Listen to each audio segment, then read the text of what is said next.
everybody, and welcome to Storm Reads. And today I'm going to be doing another round of recent reads, and I have a few to talk about today. Almost all of them, well, actually all of them are middle grade except for one, and so of course because it's middle grade May.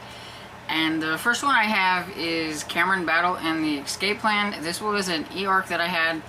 I do believe this one came out in February, so I'm a little late on getting to it, but better late than never. And this is by Jamar J. Perry, and it is the second of a duology, so it's finishing up a series, so I like that.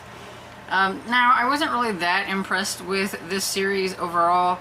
It was okay, but it just had some things in it that it's just not for me, things that I don't want to read in middle grade or anything. And so other people I know will like this a lot more than I did. But I am glad that I finished the duology and got it done with. And I give it 3 stars. And this one is a continuation of Cameron Battle, who is a descendant of some kind of, I can't remember exactly what they're called, a place from Shadandi.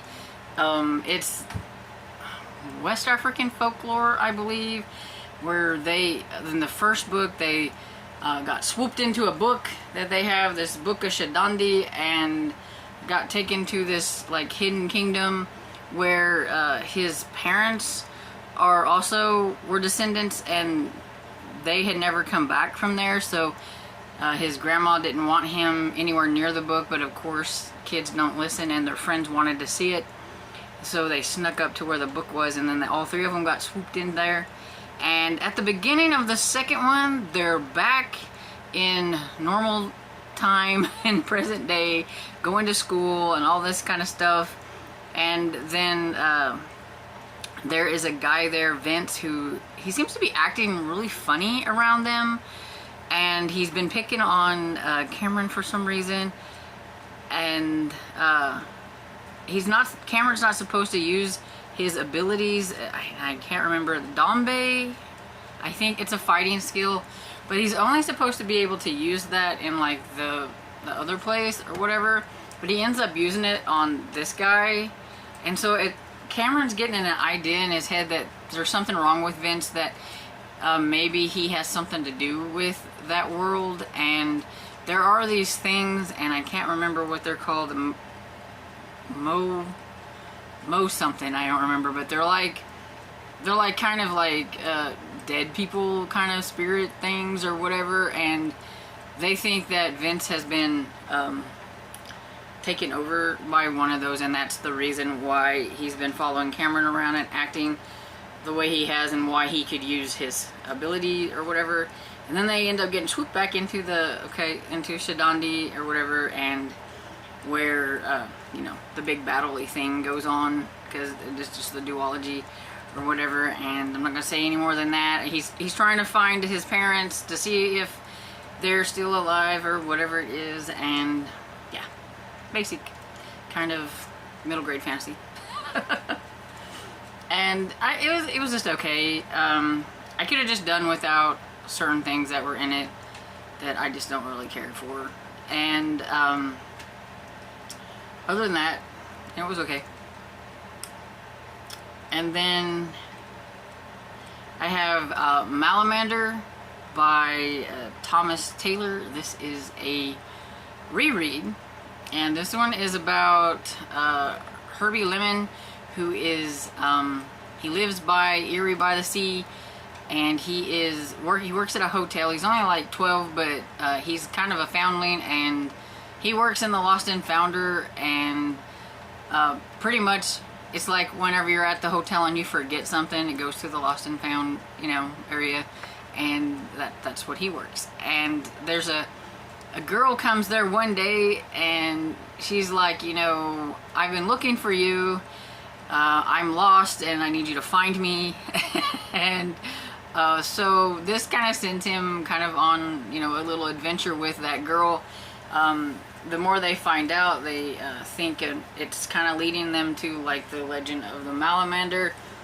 They find out that like her parents might have had something to do with the Malamander and searching for it and everything. And so it just kind of leads them on this like quest to search out certain people and the Malamander, and to try to figure out if they can find out exactly what happened to her parents. And I have read this one before and I liked it. I gave it 4 stars again. It's cute. I liked Herbie. He's a lot of fun.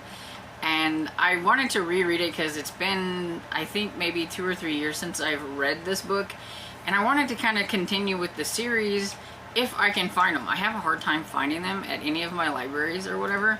But I have found, I got this one on audio, but I have found like an ebook version of the second book. So I'm hoping to, sometime this year, hoping to get to the second one, which is, I think, called Gigantuous or something like that.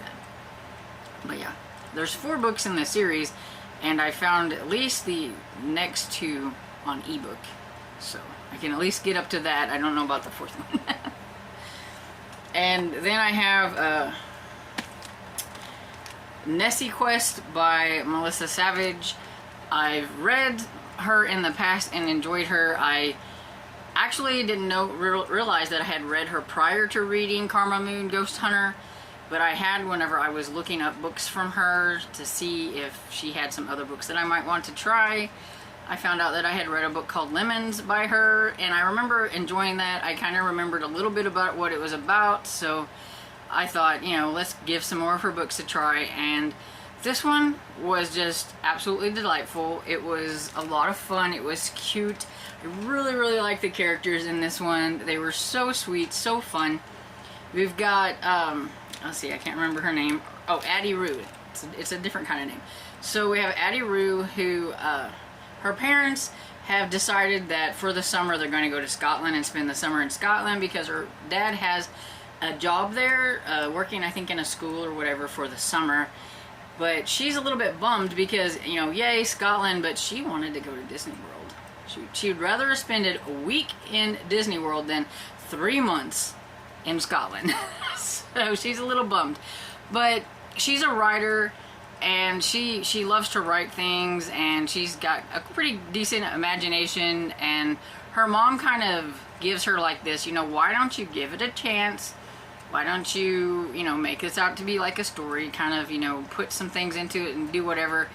And she meets Hammy Bean, and Hammy Bean is part of the Nessie Quest, and his grandmother, Momo Honey, used to be on the Nessie Quest and used to be one of them that did the Nessie race and try to find information about the Loch Ness Monster.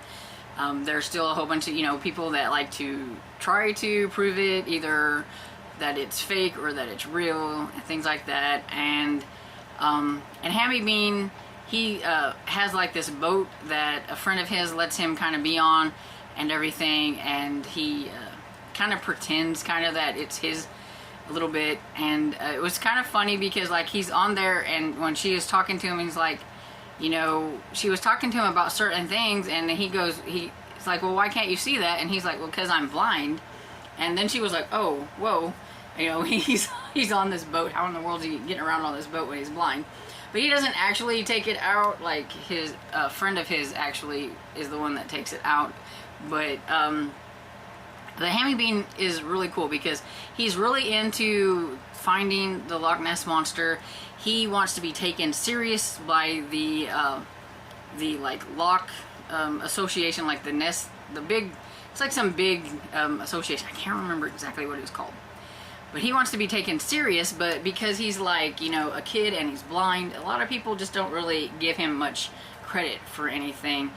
And then she meets this other boy named Dax, who is a guy who his family brings him there during the summer. They've been there like the last 2 or 3 summers, and he likes to play guitar and all that stuff. But he kind of gets roped into the whole looking for the Loch Ness Monster. And so that's her thing. That's her. She meets these two. She's gonna be friends with them, and that's her story, is to see, you know, what's gonna happen. And it's cute because when something happens, she's like I can just see how this goes headline, you know, or whatever. And then she writes like in everything. So it's always funny because she's always thinking, you know, headline tourist, you know, ends up in the loch and eaten by the Loch Ness monster or whatever, you know, kind of a thing. And so that was always cute. And it's a story about friendship, about, you know, people who overcome their obstacles and, you know, don't give up if you have like this thing that you want to do. You know, don't give up on that quest, even though people kind of don't pay attention to you, or they think because you have a handicap of some sort that you're never going to be able to do it. I mean, Hammy Bean was so delightful and fun and uplifting, and he was just adorable. He was so excited about finding, you know, trying to find like the Loch Ness monster and that thing. He was very driven by that and everything, and he always made up stories about what happened to his parents and why he lives with Momoa Honey and things like that. And that does come to a part in here that was kind of sad and everything. But yeah, I just really liked all the characters. It was a lot of fun. I really liked the ending and how this one ended. It was so cute. And yeah, just Hammy Bean is probably going to be like one of my favorite middle grade characters now, because yeah, he was just so cute and delightful. I just loved him. So I give this one 4 stars. It was a lot of fun. So the last one I'm going to talk about is the horror book that I read. And I had been kind of working on this one, so you haven't heard about it. I've not talked much about it, that I've been working on it or anything. I had an e-audio of this one. It came out in January, and I'm just now getting around to it. But I would call this my morning horror book, and sometimes before I even got up, I would like turn the horror book on and listen to it while I was still in bed, because I didn't want to get up. So it was kind of my morning horror. And then when I got to where I really wanted to find out what happened, then I started just listening to it all the time. And it's called The Nightmare Man by J.H. Markert. And this was just my kind of horror story. I'm afraid that I just didn't care for horror very much anymore. But I have my certain types of horror that I like, and I'm not a fan of psychological horror, or just the like atmospheric horror that nothing happens until like the last little bit. I like the ones that I guess maybe incorporate the boogeyman or creatures or things like that. And this one, it's hard to explain, so I'm going to try my best, but it's about Ben Bookman. He's a writer, and he writes horror. And because of the type of horror that he writes, he's been kind of dubbed the Nightmare Man. And he's working on a new script. It's not even quite finished yet, but some things start happening that are kind of like what happens in his books. And you start out like at the beginning when the older detective and his daughter, who is a detective as well, and stuff, and they find like something happened to this family and this cocoons, and it was really weird. Like they were sewed up in these things, and it was really kind of gruesome and everything. And come to find out that these kind of things are like the stuff that he like writes in his books and things. And the one book that he hasn't quite, I think it's a book that he was working on. It's either that or it was the book that he just finished. I can't remember. But I know that they started putting things together, which makes him like a suspect right off the bat. But he's like, I don't know what y'all talking about. He hasn't done anything like that. But he was at a signing, and when he was at this signing, this crazy guy came up to him and said, "You stole my nightmare," and things like that. And he's like, "What are you talking about?" And the guy ends up like killing himself like right there. So he's in this like the public about these nasty things that are going on. So people aren't really quite sure about him, and he has absolutely no clue what's going on. But he starts to kind of search his family history, because see, his brother went missing like when he was young, and he always thought that something happened to him, somebody took him, something that maybe he was still out there, or that, you know, something happened, but he wouldn't give up like looking for him. He's always been looking for him. Somebody sends him like box that has some things in it that whenever the police find it, it doesn't help make him not a suspect, let's put it that way. And so, I mean, the police are really looking for him. Meanwhile, they're trying to track down people that they think might be like the next victim because of how things are going, because if it's not Ben, whoever's doing it knows exactly what's in the book and is doing things exactly the same way. And so, like, there's one with twins, so they were like going around trying to find everybody that had twins to make sure they were okay or whatever it is, and all that kind of stuff. And it was just really strange and really weird, and just really hard to explain. But it was kind of the sort of pacing I liked, that had the weird and gruesome, like, killings and things like that. And yeah, I mean, things started like at the beginning, and we just had things going out throughout it, which made you interested. And it would go back and forth in like time, like there was a before, and so you would get a little bit of like what happened whenever he was younger with his brother and things like that, which I had a feeling I knew kind of where it was going at the end, and I just wanted to figure out exactly what was happening. But yeah, it kept me interested and everything, which a lot of horror that I've been reading lately hasn't. So this one gets 4 stars. I was really happy that I actually liked this one. I told everybody in my horror group, see, look, I do like some horror. You just need to check this one out, because the stuff that you guys pick I don't like. But yeah, so that's everything that I am currently reading. I'm going to give you a rundown on a few of the print books that I'm working on right now. You may not see these in a recent reads for a while, because I don't read print books very fast, but I am working on several. So I'm working on Nightly and Sun by Rohan Gavin, and I will tell you, this one's a little slow, but I am, let's see, I'm on chapter 8, so 86, I'm on page 86 of like, I think 308, but yeah, it hasn't really grabbed me. I don't know. We'll see. I'm going to keep going a little bit to decide if I want to kick it to the curve or not. It was one of the books that I had for my TBR game, but I'm not going to force myself to read it if I'm not enjoying it. And then I have Fable Haven, and this is by Brandon Mull, and this one I've had forever on my shelves. I'm trying to read some of the books that I've had that are middle grade that would fit in with middle grade May, and so far this one, it was a little slow at the beginning, but it's starting to pick up a little bit. We're getting into the more of the fantasy elements. I'm on page 104, and I think there's like 351 pages in this one. So yeah, this one's going a little bit better than the other one. And then of course I am working on Shadow of Night by Deborah Harkness, the second book in the All Souls trilogy. And yeah, like, I'm just working a little bit at a time on this one, so I'm on page 62, and I think there's like 577 pages in this, so it's kind of a chunker. And I kind of work on these at night, like I sit and rotate them and read a couple of chapters in each of them before I go to bed, kind of a thing. And so yeah, that's the things that I've got going. I do have a little baby book haul, because I got this. So I have The Forbidden Lord by Sabrina Jeffries.